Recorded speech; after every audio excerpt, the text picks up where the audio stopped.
ओम नमो भगवते वासुदेवाय। प्रिय भक्तजनों, आज माघ मास के शुक्ल पक्ष की एकादशी तिथि है और इस एकादशी को जया एकादशी के नाम से जाना जाता है। तो आज एकादशी के संपूर्ण फल की प्राप्ति के लिए आप श्रवण करेंगे जया एकादशी व्रत की कथाएं। इन कथाओं को सुनने वाले मनुष्यों के सभी पाप और संकटों का नाश हो जाता है। तो आइए भगवान श्री लक्ष्मी नारायण और माता लक्ष्मी जी के चरणों का ध्यान करते हुए कथाओं का श्रवण करते हैं। सबसे पहले हम सभी शालिग्राम भगवान जी का ध्यान करके शालिग्राम भगवान जी की कथा का श्रवण करते हैं। दक्षिण में गोदावरी नदी के तट पर कनकावरी नाम की एक नगरी थी। वहीं पर भक्त रामदास रहता था। जाति से वह नीच था, परंतु अत्यंत सरल हृदय का, सच बोलने वाला और न्याय से ही धन कमाने वाला, भगवान का निरंतर चिंतन करने वाला भक्त था। रामदास की पतिव्रता पत्नी का नाम सुशीला था। दंपति में बड़ा ही प्रेम था। उनका एक छोटा बेटा था। वह भी अपने माता पिता की तरह ही भक्त था। तीनों प्राणियों के पेट भरने पर जो पैसे बच जाते, उनसे रामदास अतिथि की सेवा और पीड़ितों के दुख दूर करने का प्रयास किया करता। वह समय समय पर भगवान नाम का संकीर्तन सुनने जाया करता और बड़े प्रेम से स्वयं भी अपने घर पर कीर्तन किया करता। कीर्तन में सुनी हुई यह एक पंक्ति, हरि मैं जैसो तैसो बस तेरो, उसे बड़ी प्यारी लगी और उसे याद हो गई।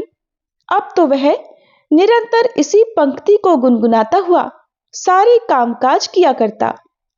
वो तो सचमुच अपने आप को भगवान का दास और आश्रित समझकर मन ही मन आनंद में भरा रहता। अब भगवान तो भाव के भूखे होते हैं।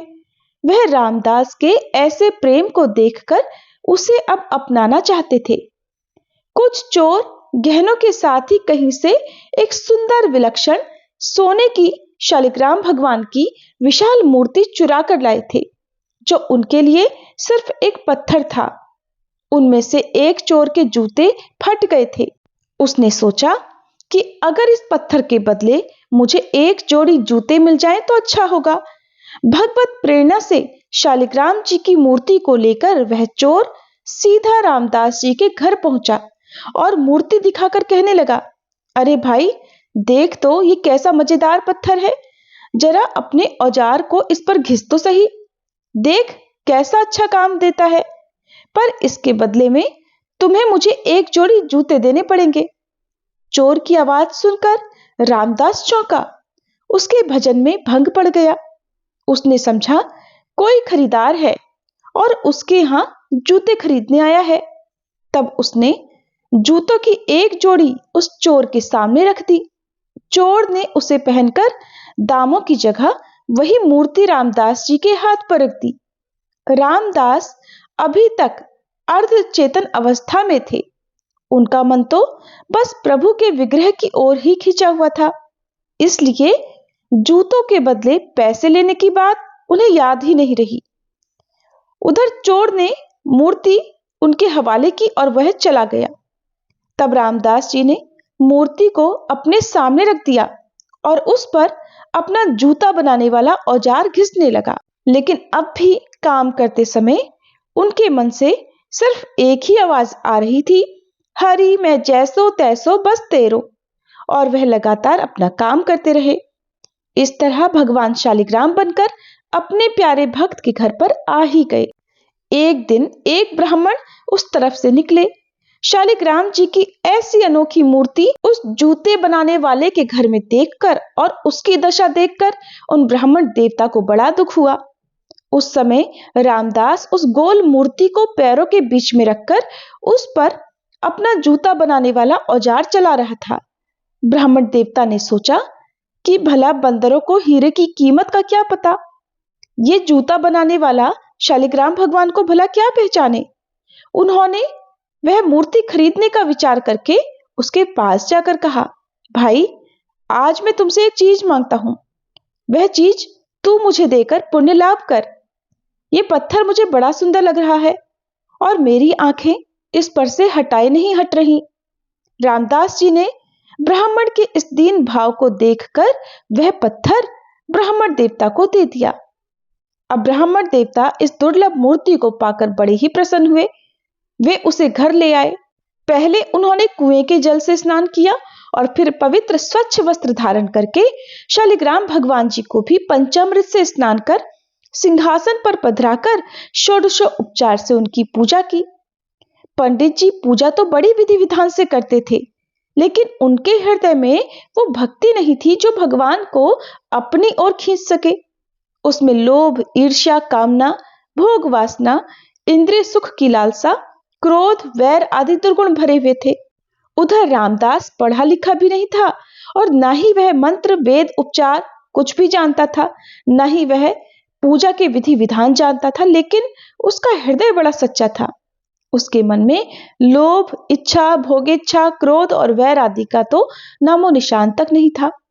भगवान शालिग्राम जी ने विचार किया कि आहा, जब वो इतनी श्रद्धा और भक्ति पूर्वक गीत गोविंद गाता हुआ मेरी मूर्ति पर जल छिड़क कर अपना औजार घिसता था, उस समय मुझे ऐसा लगता था मानो कोई परम भक्त मेरा शरीर पोंछ रहा हो। और जब वह मेरा नाम संकीर्तन करता हुआ मूर्ति को पैर पर रखकर उस पर चमड़ा रखकर काटता था, तब मुझे ऐसा लगता था मानो मेरे अंगों पर मेरा कोई भक्त चंदन कस्तूरी का लेप लगा रहा हो।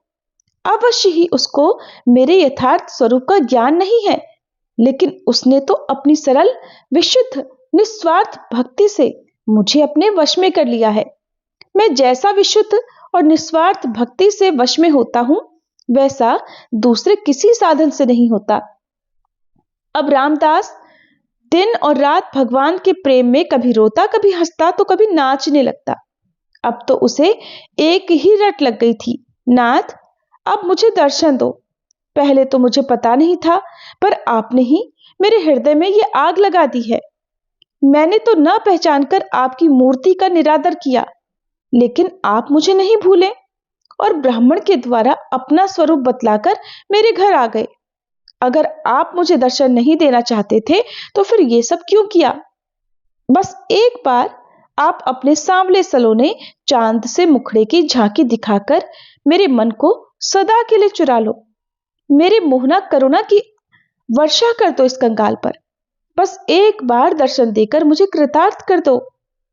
भगवान तो भक्त वत्सल है, जो एकमात्र भगवान को ही अपना सब कुछ मानकर उनसे प्रार्थना करता है, वह उसकी प्रार्थना तत्काल सुन लेते हैं।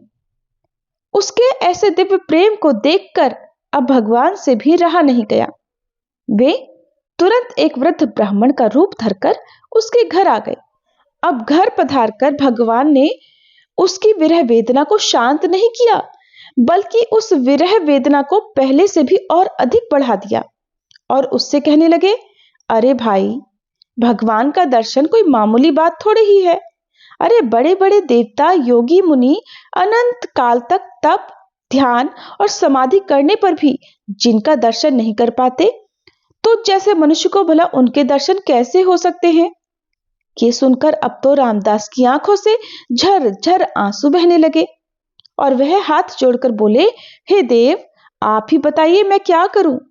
मुझसे तो रहा ही नहीं जाता और मेरा तो अब ये दृढ़ विश्वास हो गया है कि मेरे नाथ दीन बंधु हैं, दया के अपार सागर हैं।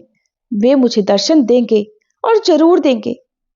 पति के कैसे ही रूप रंग क्यों न हो, पर पत्नी का पति में अटूट प्रेम होता है।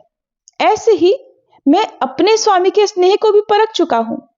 ऐसा कहते कहते रामदास जी का कंठ रुंध गया। ऐसा दृढ़ विश्वास और अनन्य प्रेम को देखकर भगवान से बिल्कुल भी रहा नहीं गया। वे अपने भक्त को अपने से मिलाकर एक करने के लिए छटपटाने लगे। अचानक अनंत कोटि सूर्यों का प्रकाश वहां पर छा गया। उस प्रकाश को देखकर रामदास की आंखें मूंद गईं। अब उसे अपने हृदय में भगवान के दर्शन हुए। उसने देखा भगवान मदन मोहन त्रिभंगी लाल मुस्कुराते हुए मधुर मधुर मुरली बजा रहे हैं और कह रहे हैं, आ मेरे पास आ, कैसा सुंदर रूप है। वह आनंद में डूब गया। अचानक आंखें खुली तो देखा सामने भी प्रभु का वही दिव्य सच्चिदानंद घन विग्रह विराजमान है। अब तो रामदास के आनंद का पारावार नहीं रहा। उसकी सारी व्याकुलता सदा के लिए मिट गई।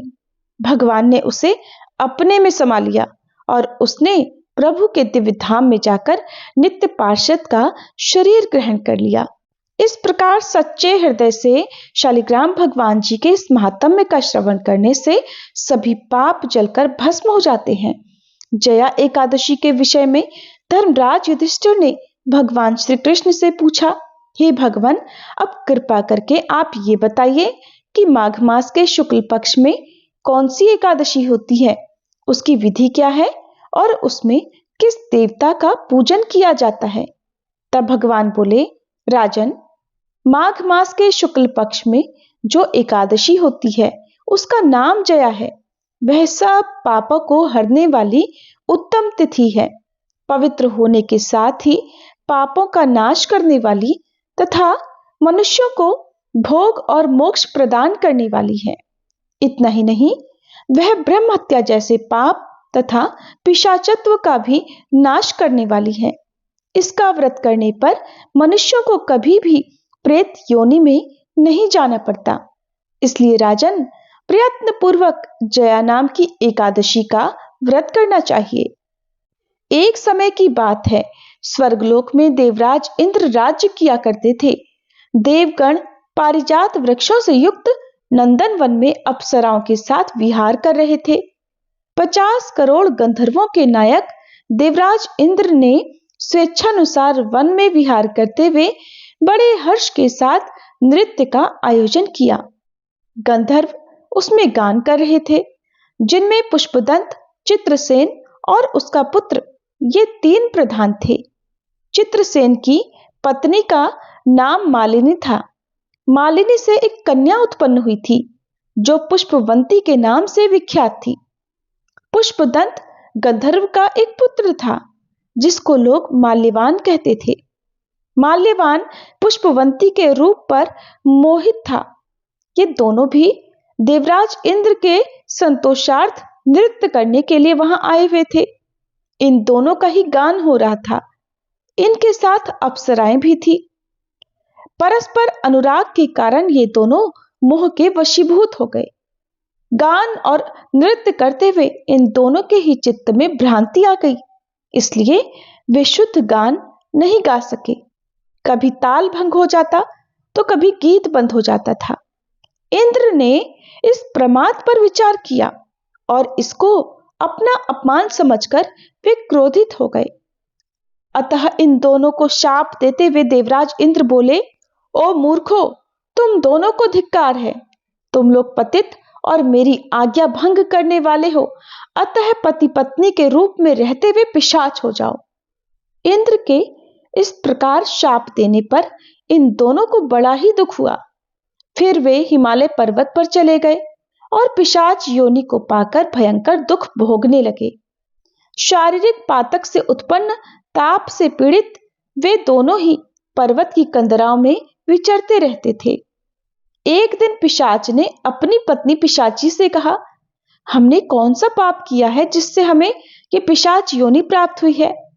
नरक का कष्ट तो अत्यंत भयंकर है और पिशाच योनि भी बहुत दुख देने वाली है। अतः पूर्ण प्रयास करके पाप से बचना चाहिए। इस प्रकार चिंतामग्न होकर वे दोनों दुख के कारण सूखते जा रहे थे। दैव योग से उन्हें माघ मास के शुक्ल पक्ष की एकादशी तिथि प्राप्त हो गई। जया नाम से विख्यात वह तिथि सब तिथियों में उत्तम है। उस दिन उन दोनों ने सब प्रकार के आहार त्याग दिए, जलपान तक नहीं किया, किसी जीव की हिंसा नहीं की, यहां तक कि खाने के लिए फल तक नहीं काटे। निरंतर दुख से युक्त होकर वे एक पीपल के समीप बैठे रहे। सूर्यास्त हो गया और उनके प्राण हर लेने वाली भयंकर रात्रि उपस्थित हुई। उन्हें नींद नहीं आई। वे रति या अन्य कोई भी सुख नहीं पा सके। सूर्योदय हुआ, फिर द्वादशी का दिन आया। इस प्रकार उस पिशाच दंपति के द्वारा जया एकादशी के उत्तम व्रत का पालन हो गया। उन्होंने रात में भी जागरण किया था। उस व्रत के प्रभाव से तथा भगवान विष्णु की शक्ति से उन दोनों का पिशाचत्व दूर हो गया। पुष्पवंती और माल्यवान अपने पूर्व रूप में आ गए। उनके हृदय में वही पुराना स्नेह उमड़ रहा था। उनके शरीर पर पहले जैसे ही अलंकार शोभा पा रहे थे। वे दोनों अब मनोहर रूप धारण करके विमान पर बैठे और स्वर्गलोक में चले गए। वहां देवराज इंद्र के सामने जाकर दोनों ने बड़ी प्रसन्नता के साथ उन्हें प्रणाम किया। उन्हें इस रूप में देखकर देवराज इंद्र को बड़ा विस्मय हुआ। उन्होंने पूछा, बताओ, किस पुण्य के प्रभाव से तुम दोनों का पिशाचत्व दूर हुआ है? तुम तो मेरे शाप को प्राप्त हो चुके थे, फिर किस देवता से तुम्हें उससे छुटकारा मिला है? माल्यवान बोला, हे स्वामिन, भगवान वासुदेव की कृपा से तथा जया एकादशी व्रत से हमारा पिशाचत्व दूर हुआ है। इंद्र ने कहा, तो अब तुम मेरे कहने से सुधापान करो। जो लोग एकादशी के व्रत में तत्पर और भगवान श्री कृष्ण के शरणागत होते हैं, वे हमारे भी पूजनीय होते हैं। इस प्रकार भगवान श्री कृष्ण कहते हैं, हे धर्मराज, इस कारण एकादशी का व्रत अवश्य ही करना चाहिए। राजन, जया ब्रह्म हत्या का पाप भी दूर करने वाली है। जिसने जया एकादशी का व्रत किया है, उसने सब प्रकार के दान दे दिए और संपूर्ण यज्ञों का अनुष्ठान कर लिया। और इस महात्म्य के पढ़ने और सुनने से भी अग्निष्टोम यज्ञ का फल मिलता है।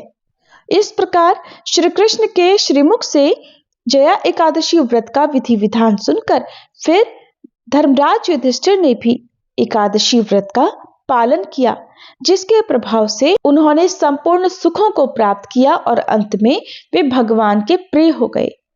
श्री राधे जी तो अपने सभी भक्तों पर कृपा करती हैं, फिर चाहे उनके भक्त उनके साथ छल ही क्यों न करें, वो छल के रूप में भी अपने भक्तों की सारी बातें सुन लेती हैं। एक बार 3 साधु थे जो बरसाना की ओर जा रहे थे। उनमें से एक साधु जो वृद्ध थे कहने लगे कि अब मैं यमुना किनारे आसन लगाकर रहूंगा, तुम दोनों तो जवान हो इसलिए तुम आगे चले जाओ। वे युवा साधु जब चलते चलते बरसाना के निकट पहुंचे तो कहने लगे कि अब हम श्री जी के गांव में पहुंच जाएंगे। एक तरह से तो हम राधा रानी के मेहमान हुए, इसलिए हम बरसाना में भिक्षा नहीं मांगेंगे। राधा रानी के मंदिर में आरती के समय जो प्रसाद मिलेगा वही हम खा लेंगे, और अगर कोई भोजन करवा देगा तो भोजन भी कर लेंगे, वरना हम किसी से कुछ मांगेंगे नहीं। दोनों साधुओं ने मजाकिया लहजे में ऐसा कह दिया था। मंदिर पहुंचे। मंदिर में पहुंचकर श्री राधे जी के दर्शन किए, मंदिर में आरती देखी और उत्सव का आनंद भी लिया। दोनों ने सोचा कि राधा रानी के मेहमान हैं, इसलिए भिक्षा तो नहीं मांगेंगे, इसलिए बिना भोजन किए ही सो गए, क्योंकि आरती के बाद किसी ने भी उन्हें भोजन जो नहीं करवाया था। उसी रात राधा जी ने स्वप्न में मंदिर के पुजारी जी को जगाया और कहने लगी कि पुजारी जी, मेहमान भूखे हैं और आप चैन से सो रहे हैं। पुजारी जी आश्चर्य से कहने लगे, मेहमान मेहमान कहाँ हैं? राधा रानी कहने लगी, पुजारी जी, 2 साधु हैं जो आज बिना भोजन किए सो गए हैं। पुजारी जी जल्दी से उठे और साधुओं को ढूंढकर उन्हें जगाया और बड़ी विनम्रता से उन दोनों साधुओं से पूछने लगे कि क्या आप श्री राधा रानी के मेहमान हैं? पुजारी जी कहने लगे कि आप उठकर बैठो, मैं अभी आपके लिए भोजन प्रसाद का प्रबंध करता हूँ। पुजारी जी, मंदिर में जो भी उत्सव का भोज प्रसाद बचा हुआ था, जैसे खीर, रसगुल्ले, लड्डू, पूड़ी आदि जो भी भोग प्रसाद बचा था, जल्दी से 2 थालों में परोसकर दोनों को दे देते हैं। 2 थालों में इतना स्वादिष्ट भोजन देखकर अब दोनों साधु मन ही मन सोचने लगे कि हमने तो भाई मजाक ही मजाक में कह दिया था कि हम राधा रानी के मेहमान हैं, और राधे जी ने तो सचमुच ही हम पर कृपा कर दी। अब दोनों साधु ने भरपेट भोजन किया और फिर राधे रानी का ध्यान करके सो गए। तभी दोनों साधुओं को एक ही समय पर एक जैसा स्वप्न आया। दोनों के सपने में श्री राधे रानी आई और पूछने लगी कि भोजन करके आपको तृप्ति मिली कि नहीं। दोनों साधुओं ने हाँ बोल दिया। अब राधा रानी मुस्कुराते हुए कहने लगी कि पुजारी जी ने तो तुम दोनों को भोजन करवा दिया, लेकिन पान के बीड़े का प्रसाद तो देना ही भूल गए। राधा रानी ने दोनों के सिरहाने पान का एक एक बीड़ा रख दिया। सुबह जैसे ही वे साधु जागे तो अपने सिरहाने पर पान का बीड़ा देखकर हैरान रह गए। और इधर श्री राधे रानी ने तो मजाक के भाव से कहा गया वचन भी सत्य कर दिया और बिना मांगे दोनों को भरपेट भोजन भी करवा दिया। सचमुच में बहुत ही करुणा भरी है श्री राधे रानी। उनके मन में इतनी दया है कि वे अपने भक्तों की हर बात को सुन लेती हैं, फिर चाहे उनके भक्त उन्हें किसी भी भावना से क्यों न पुकारे। तो ये थी आज की कहानी। आपको कैसी लगी कमेंट बॉक्स में जरूर बताइएगा। प्रिय भक्तजनों, अब एकादशी व्रत का संपूर्ण फल अर्जित करने के लिए सुनिए ग्यारस माता अर्थात एकादशी माता की कथा। एक बार देवर्षि नारद जी वैकुंठ लोक को गए। वहां उन्होंने भगवान श्री लक्ष्मी नारायण जी को प्रणाम किया। फिर नारद जी ने श्री हरि से कहा, प्रभु, अब धरती पर आपका प्रभाव कम हो रहा है। धर्म पर चलने वालों को कोई अच्छा फल नहीं मिल रहा। जो पाप कर रहे हैं उनका भला हो रहा है। तब श्री हरि कहने लगे, ऐसा नहीं है देवर्षि, जो भी हो रहा है सब नियति के कारण हो रहा है। श्री हरि की बात सुनकर नारद जी बोले, प्रभु, मैं तो देखकर आ रहा हूँ कि पापियों को तो अच्छा फल मिल रहा है, लेकिन भला करने वाले और धर्म के रास्ते पर चलने वाले लोगों को बुरा फल मिल रहा है, उन्हें दुख भोगने पड़ रहे हैं। भगवान ने कहा, देवर्षि, कोई ऐसी घटना बताओ जिससे तुम्हें ये लग रहा हो। नारद जी कहने लगे, प्रभु, अभी अभी मैं एक जंगल से आ रहा हूँ। वहां पर एक गाय दलदल में फंसी हुई थी। कोई भी उसे बचाने वाला नहीं था। थोड़ी ही देर के बाद मैंने देखा कि एक चोर उधर से गुजरा। दलदल में फंसी हुई गाय को देखकर वो रुका तक नहीं, बल्कि उस गाय पर पैर रखकर वह दलदल से भरा हुआ गड्ढा लांघ कर आगे निकल गया। आगे गया तो उस चोर को सोने की मोहरों से भरी एक थैली मिली। थोड़ी ही देर बाद वहां पर एक साधु महाराज आए। उन्होंने उस गाय को दलदल में फंसा देखा तो गाय को बाहर निकालने की पूरी कोशिश की और पूरी ताकत लगाकर आखिरकार उस गाय को निकाल लिया। गाय को बाहर निकालने के प्रयास में वह साधु महाराज खुद दलदल से लथपथ हो गए थे। जब वह साधु महाराज आगे बढ़े तो एक गड्ढे में गिर गए और उन्हें चोट लग गई। प्रभु, अब आप ही बताइए, ये कौन सा न्याय है? नारद जी की पूरी बात सुन लेने के बाद श्री हरि बोले, देवर्षि, ये सही ही हुआ। जो चोर गाय पर पैर रखकर भाग गया था, उसकी किस्मत में तो एक खजाना था, लेकिन उसके इस पाप के कारण उसे केवल कुछ मोहरें ही मिल पाईं। वहीं उन साधु महाराज को गड्ढे में इसलिए गिरना पड़ा क्योंकि उनके भाग्य में उस समय मृत्यु लिखी हुई थी। लेकिन एक गाय को बचाने के कारण, दलदल से बाहर निकालने के कारण उनके पुण्य बहुत अधिक बढ़ गए और उनकी मृत्यु बस एक छोटी सी चोट में बदल गई। इंसान के कर्म से ही उसका भाग तय होता है देवर्षि, इसलिए अच्छे कर्म करना कभी भी नहीं छोड़ना चाहिए। श्री हरि की बात सुनकर देवर्षि नारद मुस्कुराते हुए और प्रभु को प्रणाम करते हुए नारायण नारायण कहकर प्रभु की रचाई हुई सृष्टि की अन्य लीलाएं देखने के लिए चल पड़े। प्रेम से बोलिए श्री लक्ष्मी नारायण भगवान की जय। अब सुनिए एकादशी माता की कथा। इस कथा को सुनने से ही एकादशी का व्रत पूरा माना जाता है। श्रोताओं, एक बार एक बूढ़ी माँ ने एकादशी का उपवास रखा। बड़े ही भक्ति भाव से वह एकादशी की पूजा किया करती थी। वे बूढ़ी हो चुकी थी। उन्हें वृद्धावस्था में कोई भी ऐसी वस्तु नहीं चाहिए थी जो वे एकादशी का उपवास रखती, क्योंकि एकादशी का उपवास रखने से तो श्री हरि की कृपा से सब कुछ मिल जाता है। वो बूढ़ी माँ तो अपने बच्चों के लिए, अपने परिवार की सुख सुविधा के लिए इतना कठिन व्रत रखती थी। वे दिन भर तो बड़ा कठिन मन करके और अपनी प्यास को किसी तरह से रोके रही, क्योंकि एकादशी के व्रत में वो जल की एक बूंद भी ग्रहण नहीं करती थी।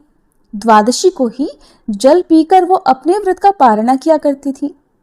दिन भर उन्होंने किसी प्रकार अपने मन को संयमित रखा, पूजा पाठ की, व्रत की कथा पढ़ी सुनी और फिर पंडित जी को मिट्टी के एक पात्र में भरकर पानी और मौसमी फल दान में दिए। दोना भरकर शक्कर भी वितरित की। उन्हें गर्मी के कारण बड़ी बेचैनी हो रही थी। एक तो निराहार और निर्जल रहकर उपवास रखा था और ऊपर से प्यास भी अधिक सता रही थी। इस कारण उन्होंने सोचा कि चलो पानी में बैठूं, शायद थोड़ी शांति मिले। ये सोचकर वह पानी में बैठी रही। पानी से बार बार कुल्ला करती और मुंह हाथ धोती रही। तब कहीं जाकर उन्हें थोड़ा बहुत चैन मिला। एक तो धूप तेज की पड़ रही थी, इस कारण बार बार बूढ़ी माँ का मुंह सूखा जा रहा था। बूढ़ी माँ बड़ी बेचैन हो रही थी। एक तो बुढ़ापा, दूसरा यह भयंकर गर्मी। बुढ़ापे की तो स्थिति ही कुछ ऐसी होती है, बड़ी मुश्किल से धीरज बंध पाता है। अब किसी प्रकार रो धोकर दिन कट पाया। अब बूढ़ी माँ के सामने पहाड़ सी लंबी रात थी, जिसका कट पाना बड़ा ही मुश्किल दिखाई दे रहा था।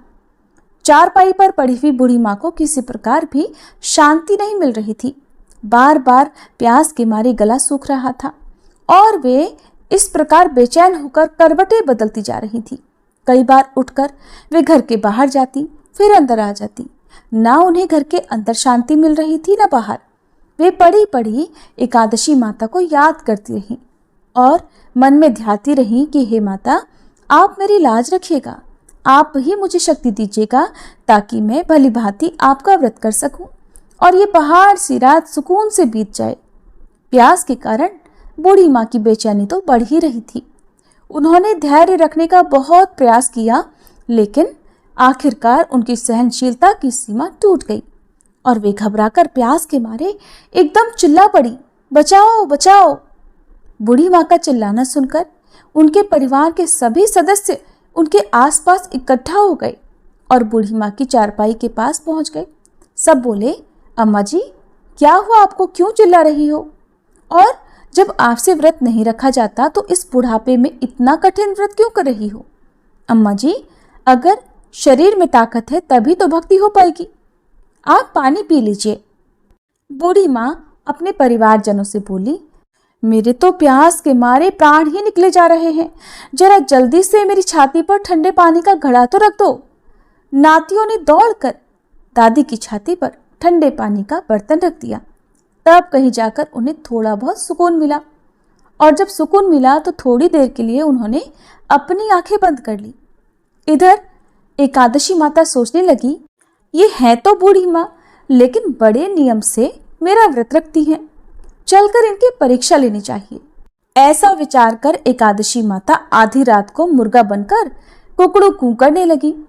मुर्गे की टेर सुनकर बूढ़ी माँ जल्दी से उठी और बाहर जाकर आसमान की ओर निहारा, लेकिन आसमान में तो कहीं भी उन्हें सुबह का तारा दिखाई ही नहीं दिया। अब वे सोचने लगी कि फिर ये मुर्गा भला क्यों और कैसे बोल गया।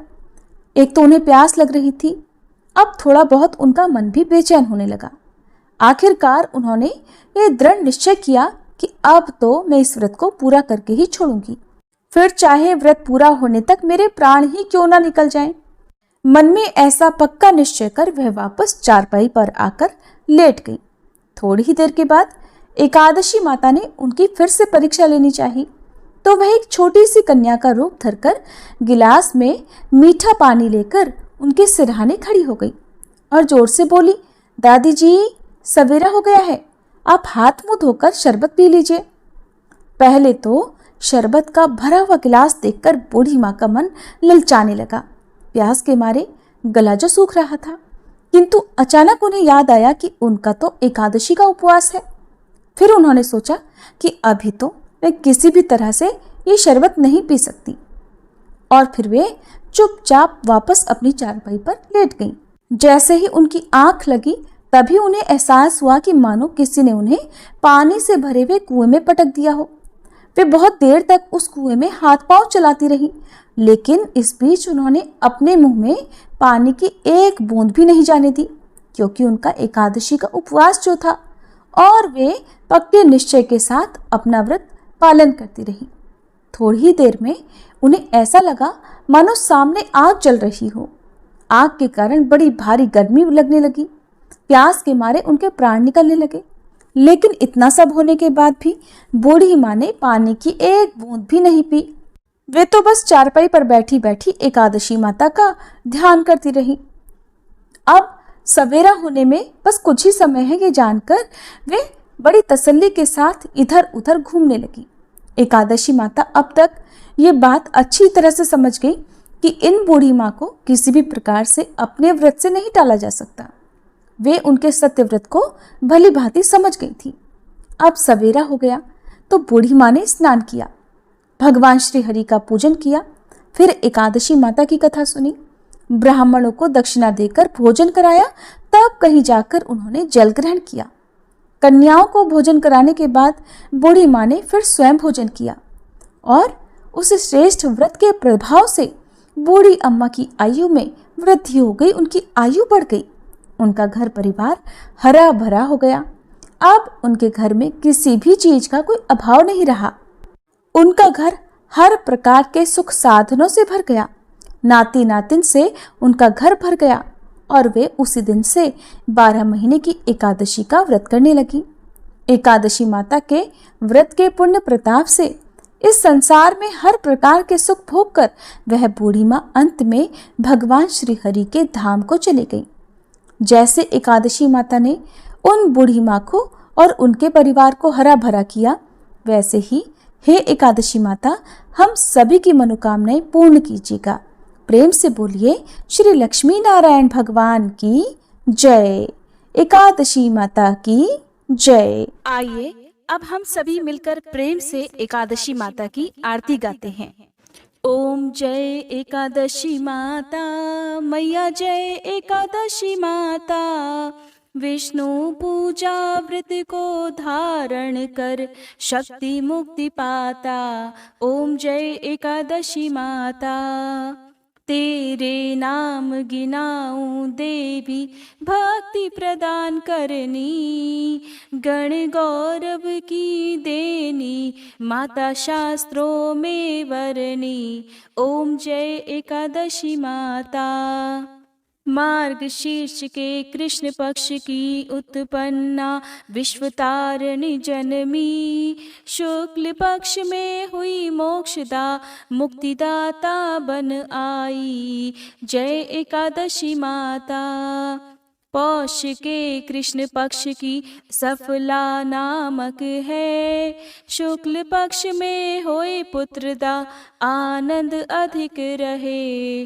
ओम जय एकादशी माता, नाम षट तिला माघ मास में कृष्ण पक्ष आवे, शुक्ल पक्ष में जया कहावे, विजय सदा पावे। जय एकादशी माता, विजया फागुन कृष्ण पक्ष में शुक्ला आमल की, पाप मोचनी कृष्ण पक्ष में चैत्र महाबली की। ओम जय एकादशी माता, चैत्र शुक्ल में नाम कामदा, धन देने वाली, नाम बरूथनी कृष्ण पक्ष में वैशाख महावाली। ओम जय एकादशी माता, शुक्ल पक्ष में होए मोहनी, अपरा ज्येष्ठ कृष्ण पक्षी, नाम निर्जला सब सुख करनी, शुक्ल पक्ष रखी। जय एकादशी माता, योगिनी नाम आषाढ़ में जानो, कृष्ण पक्ष करनी, देव शयनी नाम कहायो, शुक्ल पक्ष धरनी। जय एकादशी माता, कामिका श्रावण मास में आवे, कृष्ण पक्ष कहिए, श्रावण शुक्ला होए पवित्रा, आनंद से रहिए। जय एकादशी माता, अजा भाद्रपद कृष्ण पक्ष की परिवर्तनी शुक्ला, इंद्रा आश्विन कृष्ण पक्ष में व्रत से भव सागर निकला। जय एकादशी माता, पापांकुश है शुक्ल पक्ष में आप हरनहारी, रमा कार्तिक में आवे सुखदायक भारी। ओम जय एकादशी माता, देवोत्थानी शुक्ल पक्ष की दुख नाशक मैया, पावन मास में करु विनती पार करो नैया। ओम जय एकादशी माता, परमा कृष्ण पक्ष में होती जन मंगल करनी, शुक्ल पक्ष में होए पद्मनी दुख दारिद्र हरनी। ओम जय एकादशी माता, जो कोई आरती एकादशी की भक्ति सहित गावे, जन गुर्दिता स्वर्ग का वासा निश्चय वह पावे। ओम जय एकादशी माता, मैया जय एकादशी माता। ओम जय एकादशी माता।